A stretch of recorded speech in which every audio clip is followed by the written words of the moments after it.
I just wanted to quickly start with quick acknowledgements and welcome to everybody. Um, I would like to acknowledge before we start that here in Toronto, also known as Toronto, we're hosted on traditional territory of many nations, including the Mississaugas of the Credit, the Anishinaabe, the Chippewa, the Haudenosaunee, and the Wendat peoples. We also recognize the enduring presence of all First Nations, Métis, and the Inuit peoples. While we're grateful to have the opportunity to work on this land, today we're mourning for the terrible news that another 751 unmarked children graves that have been found in Saskatchewan. Today's discovery comes less than a month after the announcement of the initial 215 graves of Indigenous children in Kamloops. It's more than heartbreaking and horrible, and we just hope that our live stream today can also be a safe platform for our guests to express their feelings from their perspective. And tonight, as you can see, we're joined by Pura Fé for the 8th episode of our series, along with Diane Keye-Kohoko, who will do the interview.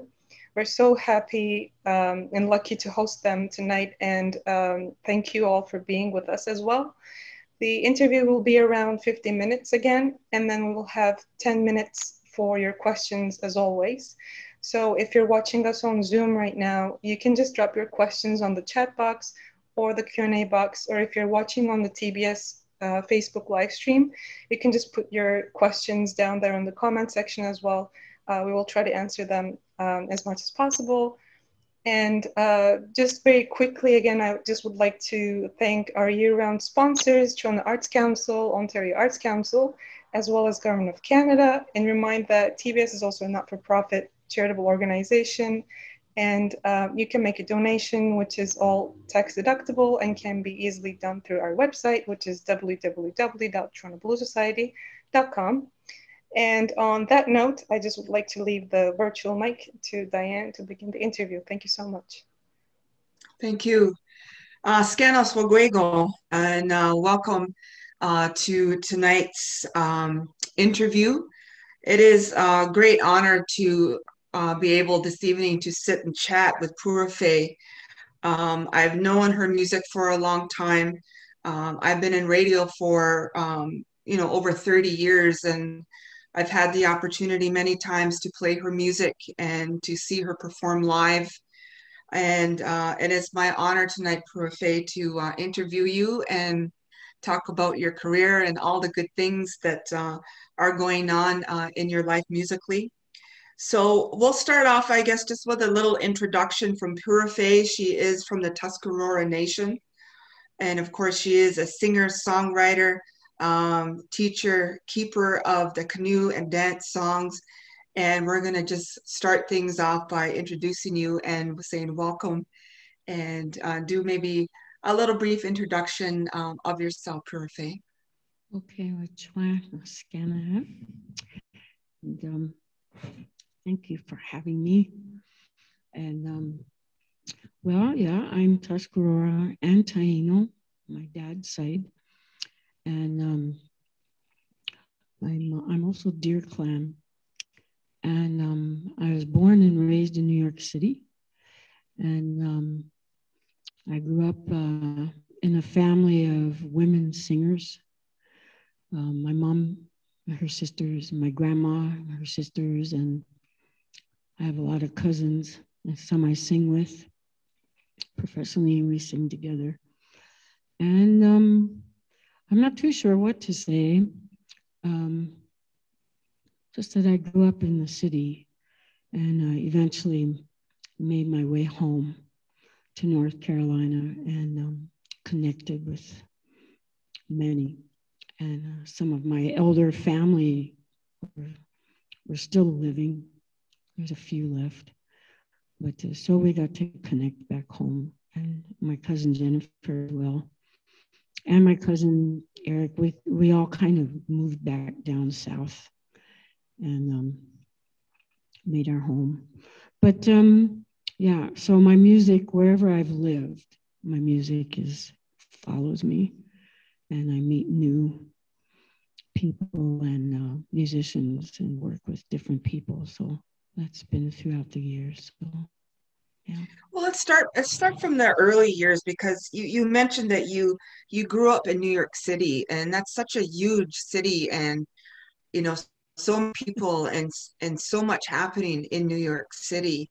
That must have really had a huge influence on your life growing up in an environment like that, because myself growing up on the res all my life, I mean, I can't even imagine, your res would have been, New York City, where you grew up and you were kind of, so I can't imagine that. So just tell us a little bit about what that was like to, grow up in a city like that. Well, you get lost a lot in the streets in different neighborhoods you do, and you meet different people, even as a kid. I was part of the whole Indian urban scene pretty young, like 15-ish, I guess, is when I started hanging out at the American Indian Community House and met other youth and some of the older people and learned a lot of things since, I wasn't around anything else that was cultural. So that was a huge influence. And then my mom, who sang with the Duke Ellington Orchestra, that was another huge influence. So just having all that kind of music. And then, I did grow up we were not rich, but we weren't dirt poor at all either. We were just sort of in a class that doesn't even exist anymore. You know what I mean? Everything. Yeah. So I grew up in a very artsy neighborhood. So there were a lot of kids that I knew that parents were actors or musicians. A lot of jazz musicians lived in our neighborhood. And how cool is that? It was very cool. Yes. And my mom she was a singer and sang in a church called the Advent Lutheran Church. And then it was the priest that was there was John Gensel, pastor. He was a Puerto Rican pastor who loved jazz music. So he had jazz services. And so people like Miles Davis and Olatunji, and I mean, I could go on the list, Joe Newman. There were tons of these amazing jazz musicians that would come and play at his service. And so even though I'm not a Christian, and actually nobody in my family is either, but my grandmother made her daughters go there because she didn't want them to get pregnant. That's what I was told anyway. That's the story. That's the honest truth, probably. Yeah, it is. So you know how grandmothers are so honest like that, right? Yeah. But anyway, so that was a big outlet, that, and then going to school at Lincoln Square Academy. So my mother put me in show business early, and then I paid for my schooling. And I went to a school where Ben Stiller went and Lawrence Fishburne. Irene Cara was like my childhood best friend for a while. Oh. And Beverly Stills and Robbie Benson and Giancarlo Esposito. I mean, the list is big. So it was a tiny little school where kids that were acting or their parents did, they ended up in this school, and we did correspondence so we could like travel on the road and perform and so forth. So that's so would you say that acting that you did you ever get the acting bug through all that time of your life, or were you always more geared towards music? No, my first thing was dance. I was a dancer, so I trained a lot with American Ballet Theater, and for a hot minute at Martha Graham's, I did some shows. I did some truck and bus tours of some Broadway shows, and it was okay. I mean, I didn't like the amount of hours that you put into theater. And I just thought it was grueling and I hated it. And so I was like, this is not for me. So, and then the dance was nice, but I just didn't have that kind of body that all those ballet dancers had. I was shaped different. And so I just ended up in music. So. Right. So your musical influences, I guess, from moving into New York City, you eventually traveled down into the Carolinas, and that itself has got, some deep roots down in the Carolinas and in the South, right? Yeah. So is that where you found that your family originally came from, the Carolinas, right? Yeah, my grandparents are from Johnston, Sampson County, and actually in Wayne County as well, but which is all together. And yeah, that's where they're from. My father, who I didn't know until I was 40, is from Puerto Rico. So he's Taino. His mother's Taino Indian, and his father is Corsican. But anyway, yeah, I met people from North Carolina through the community house.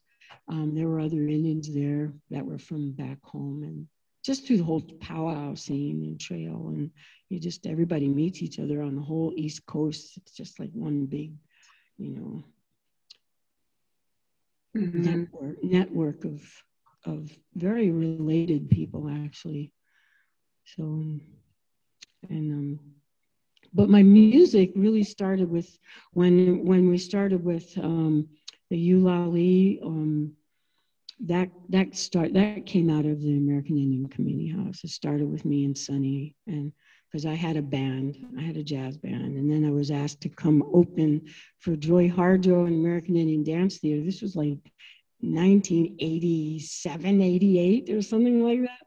Mm-hmm. And so they didn't have that kind of thing going on where you brought a band at a powwow, and we started that whole trend with a couple of others, and so I said, let's ditch the band, and Sonny, why don't we get some guys with some hand drums, and we can start taking all those songs down to a hand drum and kind of do it like 49 style. She goes, oh yeah, it's a great idea. So that's how that began. And well, now that we're in that, we're talking about Eulalie, let's talk about that, because I'd have to say you guys are probably, with that time of your life, and I know you're still performing with Eulalie, is the a cappella group is just something else. I don't know if all of you have never heard. I would strongly suggest that you look into Eulalie and some of the music that they've come together and put together, and you said that was Sonny and Jennifer and in the early days, and what you did with your voices is absolutely amazing. And then, adding the drums and the rattles and all that. So talk about that early time when you were getting together and said, okay, we got a good thing going. We're jamming here. We're going to start using these drums and rattles. Like, what was that feeling like? Because then at that time, coming from New York City down to the Carolinas, it seems to me you're really getting in touch with your Indigenous roots and that feeling within inside you, right? Oh, yeah. So talk about how that all came to be and what that was like. Okay.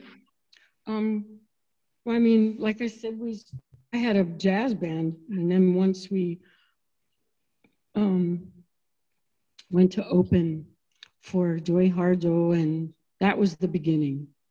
And American Indian Dance Theater, they just began at the same time we did. And so we had some guys come in with these drums.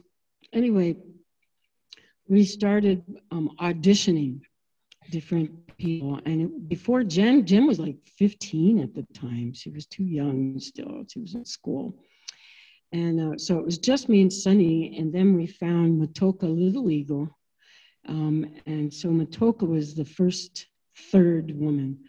And then we had like 4 guys. And it was great. And we just started doing rehearsals every day. We had a ball. There was Cochise Anderson. There was Annie Wounded Knee, Frank Menuson, and Kenneth Little Hawk. And one day we opened at the big WOMAD festival in Toronto, and we sold 200 cassettes in 1 hour. Wow. Yeah, so it was just all a cappella, and they were sitting on a drum, and us women were just singing.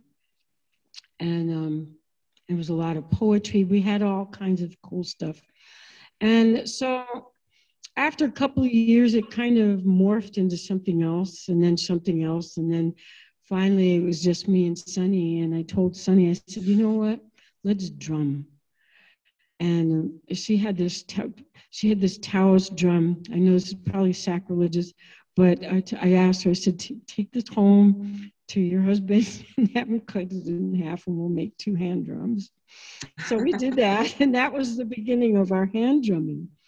And then Jennifer had grown up, and we snagged her, and then the 3 of us came together. And then the next thing, I think it was Robbie Robertson, and then after that came the Indigo Girls. Right. So we started bridging into the mainstream and collaborating and really bridging lots of different worlds and places we were going, and touring overseas. And it was great. It was a good thing. We did it for a long time. But when I moved away from the girls far, it was just too hard. Mm-hmm. You know?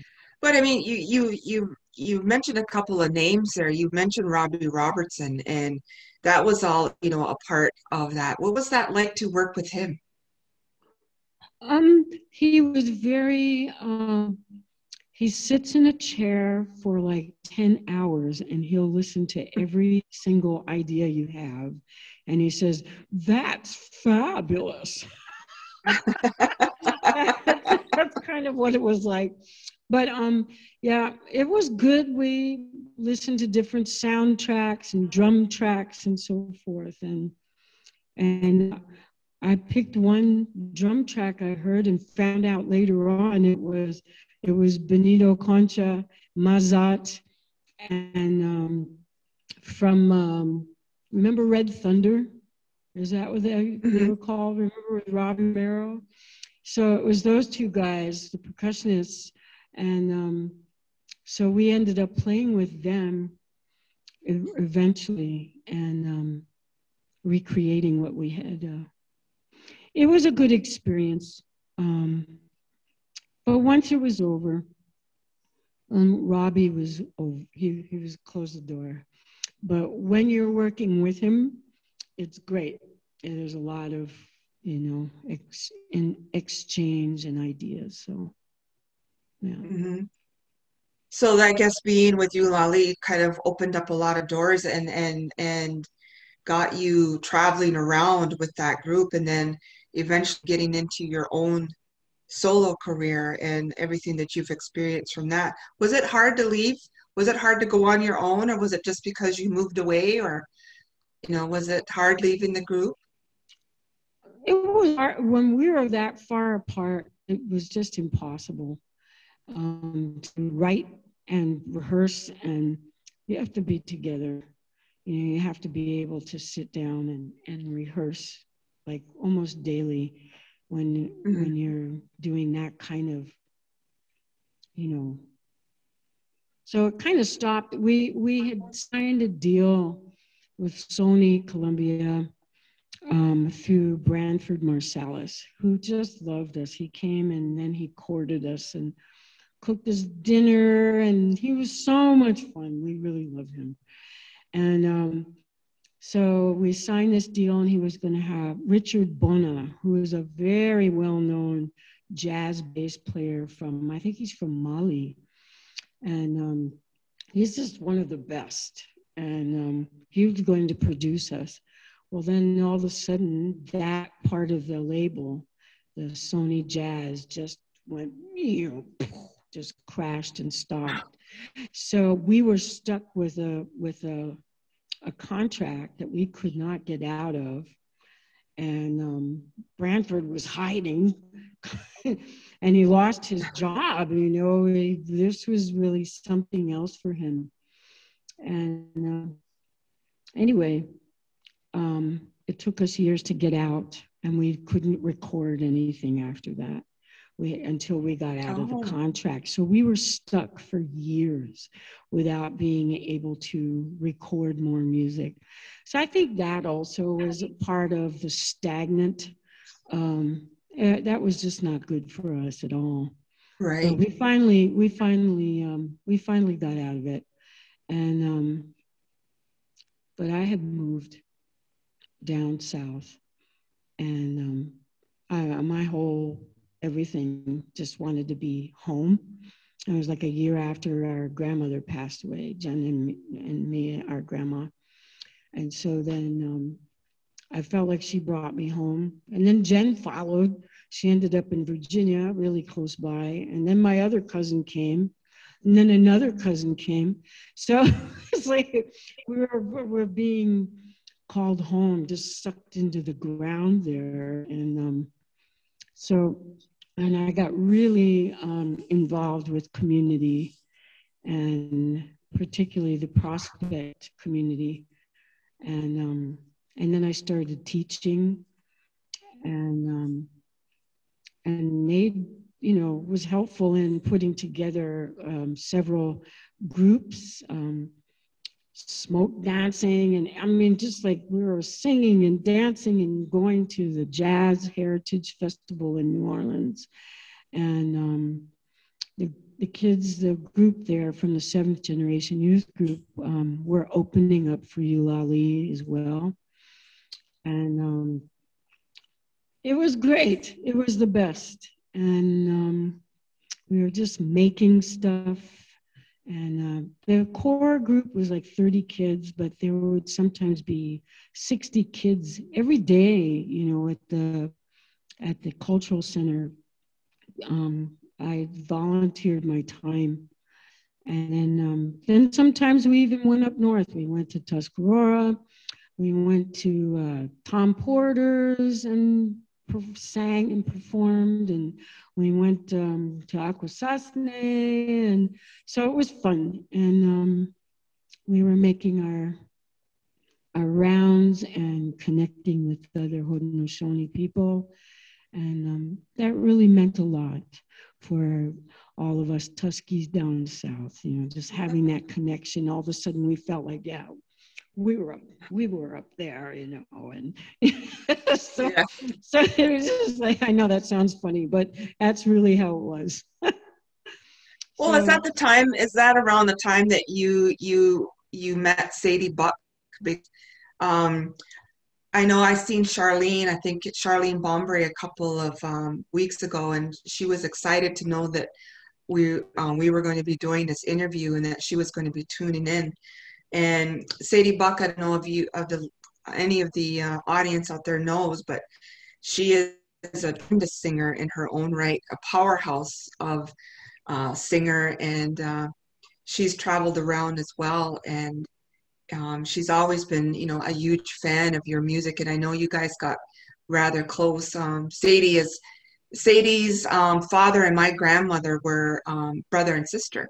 Oh. So I knew that we grew up in a very musical household, with traditional music all the time, and I grew up pretty much at Sadie's house when I was small. So I know all of those, that music, and for a time I sang, and, I sang with the junior group of the Six Nations Women Singers, and, for a while, the Six Nations Women Singers for a while. So I know that power of a woman's voice and what that carries with it. So a lot of times there's, healing songs, or we heal ourselves with the music.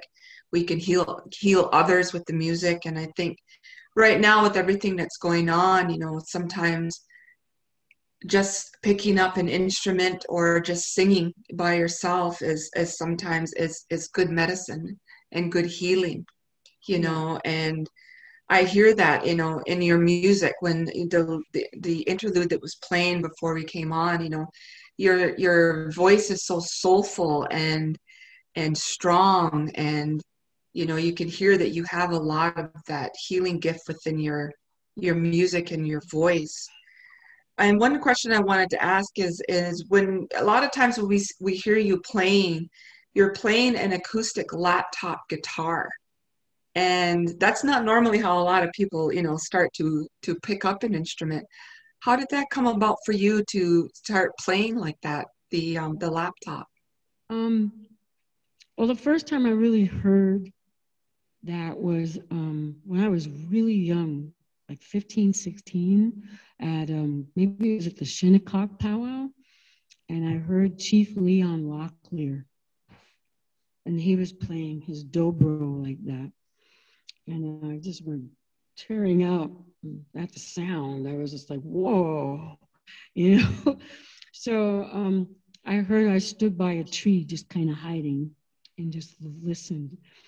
And so that was my first time hearing that, and not knowing that my grandma and her on her paternal and maternal side, and grandpa, so that kind of bluesy music was something that was definitely very strong in our family and that whole area. I mean, you hear today, like if you go into some of the churches there, you'll see sometimes, especially in Indian churches, I've seen those, some of the men playing the lap, like dobro guitars like that. So next time really that made me pick one up was when we were at the Winnipeg Folk Festival in 1998, and we were sitting next to Kelly Joe Phelps and a few other musicians, and Kelly was sitting right next to me, and he had that lap steel guitar. He's also another well-known blues musician, and I watched him play, and I felt like I can do that. And in fact, I felt like I had done that, like maybe in another time or something. So I went and I bought a couple of guitars and raised the strings up, and I started to try and dabble with it. But it wasn't until 2004 that I left Robertson County and moved up to Chapel Hill, and I just closed the door. And in 3 months, I had taught myself a whole repertoire. And went to a music maker, knocked on the door, and I said, I want to make an album. And they said, okay. So that's when it began. So, yeah. So as far as, like playing the guitar and your songwriting and all that, let's talk about some musical influences, because I hear some, in your music, but I'm interested to hear like what's inspired you and who's inspired you. Guitars mostly. Early on would be, well, my mom and her sisters, they sang together. And so that was very present in my everything. And that big sound they have and harmony and then I guess Aretha Franklin and Joni Mitchell and Buffy St. Marie. And in terms of like traditional music, it would have to be Sadie Buck. And so many of the women that I hear that have come up through the years now. And, I do just want to mention really quick, that was the most amazing thing when Sadie brought like 60 women together up in Banff, and they all sang together. Everyone sang together. Anyway, so those type of things also ground me and influence me. And so that was a very large one. And I don't know, I mean, there's a lot of different, traditional music from just about everywhere in the world really influences me.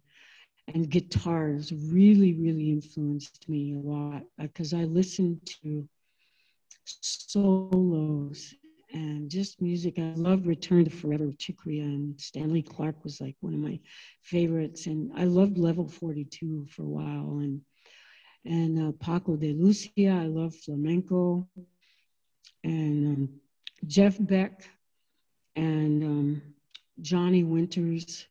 I have a lot of favorite guitar players. Michael Scofield. I mean, I could go on. There's so many. I loved Jesse Ed Davis. I went to see the movie Bangladesh 20 times just to watch Jesse Ed Davis. And for me, that was one of the hugest influences. It was just being able to see this gorgeous Indian man on this big screen with all those big stars just really helped me. And because you starve for seeing your own people, and to see him like that, and that was a big thing for me. So that was a huge influence. And I think the other thing that I really loved very much, and I didn't know about, and Gary Farmer kept talking about to me years ago about Mildred Bailey, the jazz singer. And he just says, you should do this part of Mildred Bailey for a film.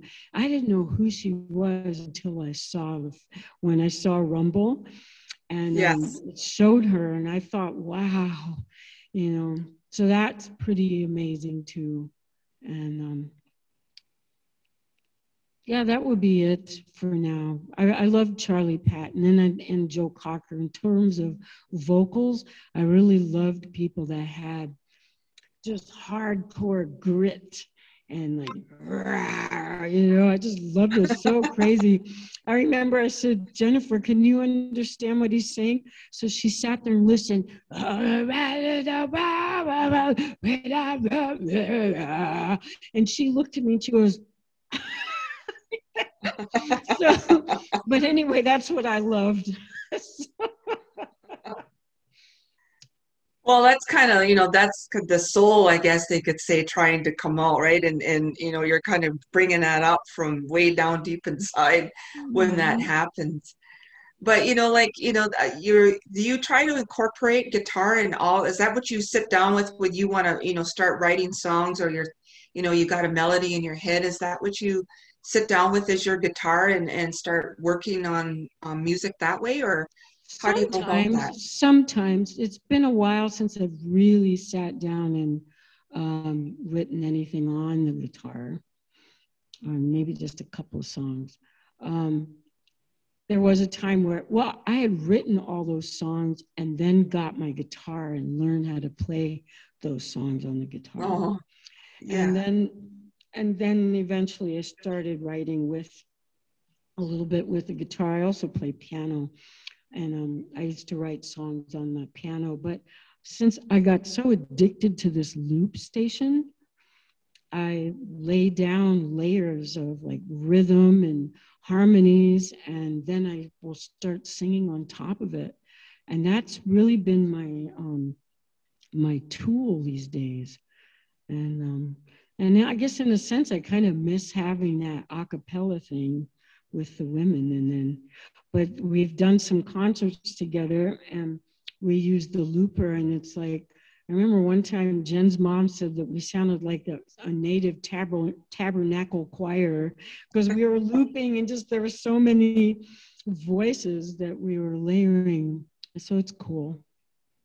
Yeah.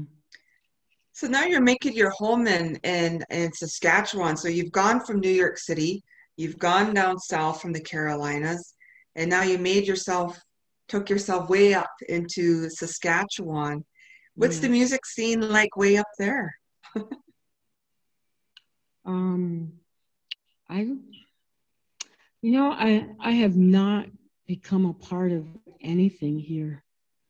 I live way up north in the bush, and I'm in a little teeny village, and I'm kind of making a music scene in terms of working with, like recently it's become, I asked my husband to help me make a grandmother drum, a big one. Mm-hmm. And I miss singing with drums. I miss singing with people, miss singing with women. So I'm working now, they have me facilitating, a friend of mine facilitating at a grief and trauma and suicide prevention, just like a healing lodge type of, I don't want to call it a retreat, but it's usually 4 days. So I'm now working with young women who are told that they can't use a drum. Right. You know, rattles and pipes and all that. And so it's become my mission to empower and bring in old teachings from everywhere that talk about the creation of drums and how they came through the women first. And so that's been my musical scene. I mean, I've heard some fiddling in different places. I finally met Tristan DeRocher, who plays a fantastic fiddle. So that's it for me up here. So I have to go other places. Right. And that's, you know, that's kind of how the music scene's been this past year and a half since we've been in a pandemic. I mean, everybody hasn't been going anywhere, and it's been really rough on musicians. And, you know, they want to get out there, they want to play, and, you know, thank God for, you know, the Toronto Blues Society and venues like this that give, you know, musicians the opportunity to, you know, get out there, get their music heard, and, you know, and have perform. So, you know, hopefully, you know, within the next year, things will calm down and, you know, people can start getting out there and playing music. But, you know, it's got to be hard, you know, you're up north there, but we have these kind of, you know, things to get your music out with. So with that, where do you think you'd see yourself going, you know, maybe in the next 2 to 3 years as far as music? Do you think, you know, you're going to be able to travel around a little bit, or, you know, what do you think in the future? Well, I'm hoping my husband and I can travel together and go play at different festivals. And I am very liking the whole grandmother drum thing. It's happening for me. And to work with lots of women, and I would like to see a whole society of women sitting at the big drum and maybe have some songs. There's so much more music waiting to happen. And so I think they can, you know, I'm creating a whole album of canoe songs specifically for Eastern women, but that doesn't mean that they can't do this here too. And I just think that what is a canoe song? What is a canoe song? A song that you would normally sing on the water. It's that everyone sings together and moves the canoe and, you know, keeps everyone in sync. And there was a time where songs had they were like maps, you know, and so they would dictate where to go, how much to push, how much to pull, when to stop. But, you know, so the songs can be kind of spontaneous, but they can also be very set. And then we lost so much down south, and that was a very, very important part of the people was the singing. They sing in choral type way. I mean, they're from the coastal water, and they're called river people. That's what we call ourselves.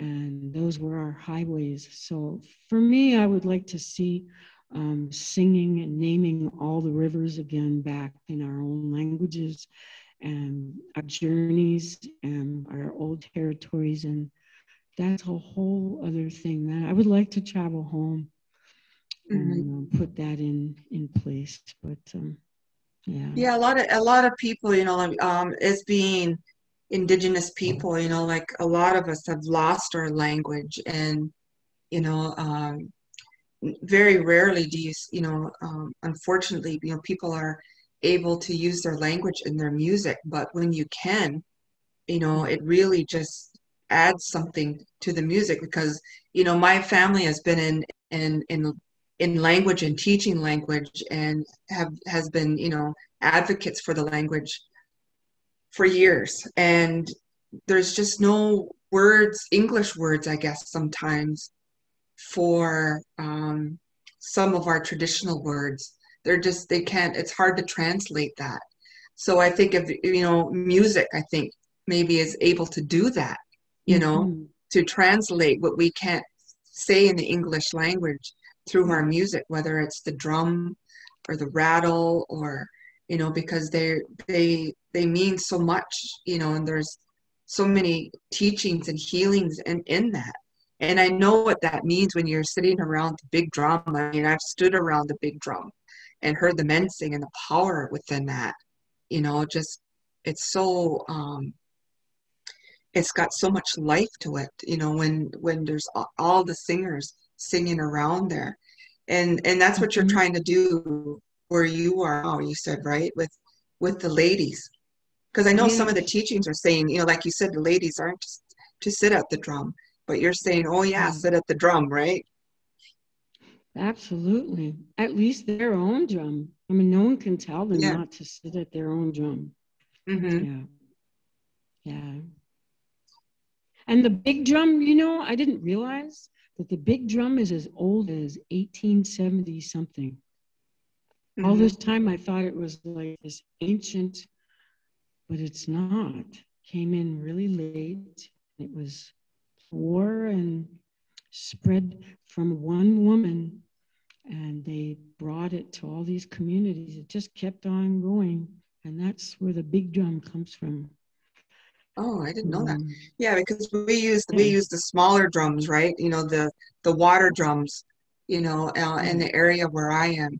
So, are you still gonna incorporate, like when you start to, you know, go back out and play some of these festivals, you're gonna use a lot of those instruments still when you're going out, right? Oh yeah, yeah. Yes. I've got too many things on the back burners. It's just, I don't know how it's all going to come out. Do you travel with a band, or is it just normally just you and your instruments? Do you travel with a band? My band I used to. When I lived in Seattle, Danny Godinez traveled with me, and then it was Danny and Farco, the two of them, and they live in Seattle. And then my label said no more of them, and I was just like, okay. So then Carrie Morin and Peter Knudsen, and they both live in Colorado. So we traveled, but we were mostly doing work in Europe. I traveled and worked in Europe for like 2006 to about 2017, 18 is when I stopped traveling overseas. And then they cut them off. And then my band, the last band I worked in, all live in France. So I haven't really traveled too much with a band in the States or Canada. It's usually just me, or just Carrie and me, or Danny and me, and there was another guitar player. So yeah, I'd like to work with someone else. It's hard for me to play on that slide and every song, and just to have a little accompanying would be perfect. And I like singing with women, and I like the hand drum thing, and yeah. I would like to, I really want to do, I want to be the first one to do this. And that is to bring together all the different women hand drum groups. The ones that everyone knows of, like, you know, Umbral and Asani, and there's a ton of them. But I would love for us to do a whole project together and just really go crazy. That would be fun. Well, one of the songs that was played in the beginning there was Idle No More. And is that a song that you wrote? You want to tell us about that? Because I was, you know, pretty moved by, you know, hearing you sing that earlier. Carrie Morin wrote the lyrics. I kind of switched them and tweaked them, but that's his song. I wrote the melody. That's mine, and it actually comes from a canoe song called Gawinu. But yeah, that's what that is. So it's a combination of Carrie and my song together. Yeah. Well, I think we know we need a lot of, you know, healing songs. And now, you know, considering everything that's happened with the, you know, Indian residential schools, finding the massive grave of the 215 children in Kamloops, I think has sent a huge ripple effect across Canada, and I think just across the world, with everything that's happened over there. I know, I think we've all shared a tear, you know, thinking of that. And now the recent discovery in Saskatchewan of the 751 unmarked graves. So it's just the beginning of this. And we need a lot of healing, and we need a lot of, you know, musicians like yourself to, you know, spread some of that healing music to us, because that's where we find a lot of comfort with that. And, you know, I just wanted to know, maybe in closing, as we getting close to wrapping up here, what are some of your thoughts on that, Pura Fé?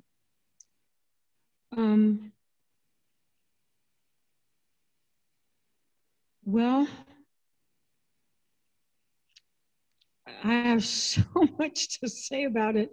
It's very hard for me to pinpoint what I should say. I don't want to say the wrong things, but I am glad first that everyone is able to mourn and grieve together as a people. And it's very shocking, and it's not like everyone always knew. Well, maybe not everyone knew, but I mean, since those hearings that had taken place, and we heard the stories and all the testimonies and so forth, but all of a sudden, it's like these children are surfacing for a reason. They're coming home, and they want everyone to see. And we're going to see some of them are going to show up like 1,000. And it's going to be, this is just the beginning. So this is really meant to happen, that each one of them is acknowledged. I really love what Christy Belcourt did with walking with our sisters and all the moccasin vamps. And then that last day, and they put them into the water. And so I think we have to acknowledge everything, what's happened to them first, and but also understand why we are beginning to see so many, and what does this mean. And in some ways, the message that I'm getting is that this is still happening, and and that we have to pay attention to what is really happening to our peoples. And there's things that need to be changed and adjusted, and yeah, so many things. And in terms of being able to bring in healing centers in communities or right outside the communities, whatever it takes to really bring the healing from within instead of keep pulling people out, taking children away. I think that's the message. But yeah. You think this is going to inspire some music for you? Yeah, I mean, I started writing today, but I think I'm still too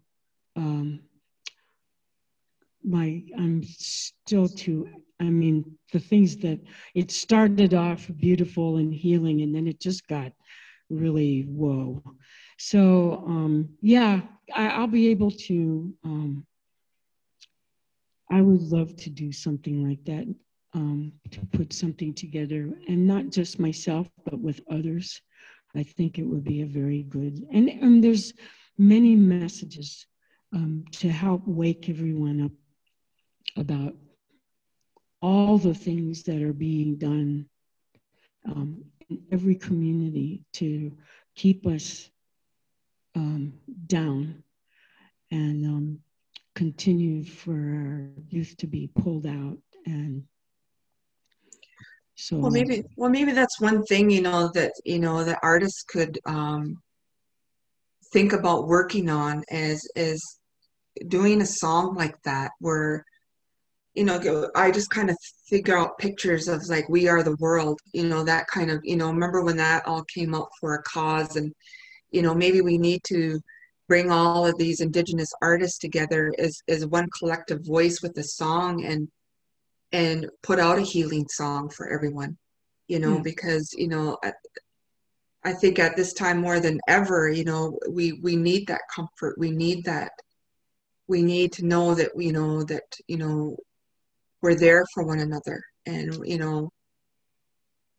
and because like in the community where I live, like I had said before we started the interview, that I live close to the Mohawk Institute, which is at the Woodland Cultural Center, which was a huge residential school, and I went, me and my aunt, we traveled down there to look at the the makeshift, I guess, that they have there with the shoes all up on the stairs of the residential school. And people were leaving teddy bears and flowers and blankets, and it just wasn't Indigenous people. There was lots of people just going there because everybody's been affected by that. So it would be good to see something like that, for somebody to put together some type of healing song or healing songs that we could use and put out there for everybody. And I'm sure we're going to hear that, because you were talking, about the artwork and everything. So I think everybody is going to use their artistic talents to kind of get messages out there, and for everyone, to start to heal through this. And we just wanted, to make mention of that. We weren't sure how I'm going to save it for the end of the interview, and I'm not sure whether any questions had come through. She was going to leave the last couple minutes. I don't know where, Uma, are you there? I don't know where they would show up on here. There you are. I'm here. Am I missing where some of the questions are, or? There was one at the very beginning. Lynn Wintercorn from Facebook, she was really curious about who was playing the harmonica at the Idle No More. Maybe if you want to talk about that. Oh my heavens, why did I forget his name? Very well-known French harmonica player, lives in France. I can't remember his name at this moment. He's such a really nice guy and well-known. I can't remember his name. I'm sorry. You'll have to look it up and then try to post it or something, yeah. But I imagine you probably played with a lot of musicians, so it's got to get tough to remember some of their names, right? But I know the harp part she was talking about in that song. Yeah, Milto, I think is his last name, Milto. I can't remember his first name. Yeah. Well, you seem so laid back drinking your lemonade. What is that? You said it was out of your, was it sauerkraut or pickle jar or something? It's a sauerkraut jar. The sauerkraut was great too, but I like sour and fermented everything. Yeah. Yeah. Well, it's been, a great interview, and it's really nice to see. And, as I was, looking back at your life and looking at everything that you've been involved with, and, from your early days and growing up in New York City and being where you are now in northern Saskatchewan, it's been quite the journey for you. And to Yes. see where you're going to go next is, going to be, another thing to see and wait and see where that goes, because you've had a tremendous career, Pura Fé, and you got to be proud of the things that you've done and accomplished within your career. Thank you. I don't feel like I haven't made the dent I really want to make, but yeah. Well, I think that just I think my that just shows that you're. project I want to do is I really want to do a funk album with horns and the whole 9 yards before I get too old and can't shake my booty on the stage. I want to do that. Yeah. Yeah, like Prince. I remember seeing Prince in concert one time in Hamilton Place years ago, and it was just a small venue, and it was one of those impromptu concerts that he did, and that's all he did was he played funk from beginning to end. I'll never ever forget that concert. Man, that was something else. And that's what we did, is just dance the whole way. So if you're into funk, I'm here to listen, because I love funk too. There's just about those beats, and it's fun music, that's for sure. Oh yeah, I would love to record it up in 6 at There you are. Yeah, I'd love that studio, and he's a great engineer. Well, you get Sadie out there to shake her a little bit with you. Maybe she'll join you on that album. Yeah, that would be awesome. Yeah, I think someone is saying that it's Jean-Jacques Milteau. Is it the name? Yes, yes. Thank you. That's him. Very sweet man. Yeah. I don't know if you've seen that. I can't on my screen. Yeah, Jean-Jacques Milteau. But I guess that's going to wrap us up. Yeah, exactly. And just before we go, I also want to ask, Diane, we know you're on CKRZ, and but if you two both would like to say, how people can follow you and how people can hear your upcoming works. Okay. I don't know. Do you want to go first, Pura Fé? Just purafé.com, and you can reach my schedule and my manager. That's good enough. Yeah. And I'm on CKRZ Radio at Six Nations of the Grand River. I'm on every weekday afternoon from 1 to 5. You can stream us at www.ckrzfm.com. I'm there every afternoon, Monday to Friday. And it's been an absolute pleasure. I thank the Toronto Blues Society for including me in this interview. Of course, Pura Fé, thank you so much for sharing your talents with us, your music, your gifts that you bring to this world, and your thoughts. And I really appreciate everything that you've shared with us this evening. I could see the sun shining bright where you are. That's shining in your eyes. It's getting dark here, and thank you, Toronto Blues Society. It's been a lot of fun. Yeah, thank you a lot for both of you. This is wonderful. And just before we go, so the TBS will be back this Sunday, actually, with the second episode that we were doing for Talking Blues, which is Makofuna Saka Archives. And that's a video about 30 minutes. It's going to feature Morgan Davis, Dwayne Blackburn, and Terrence Simeon. So you can watch both on TBS Facebook or YouTube channel this Sunday at 4 p.m. And again, thank you so much to everybody who were listening today, and to you, especially Diane and Pura Fé. And we shall see you on the next one. And have a good night for Ontario. Thank you. All of you. Okay. Good night. Bye-bye. Good night.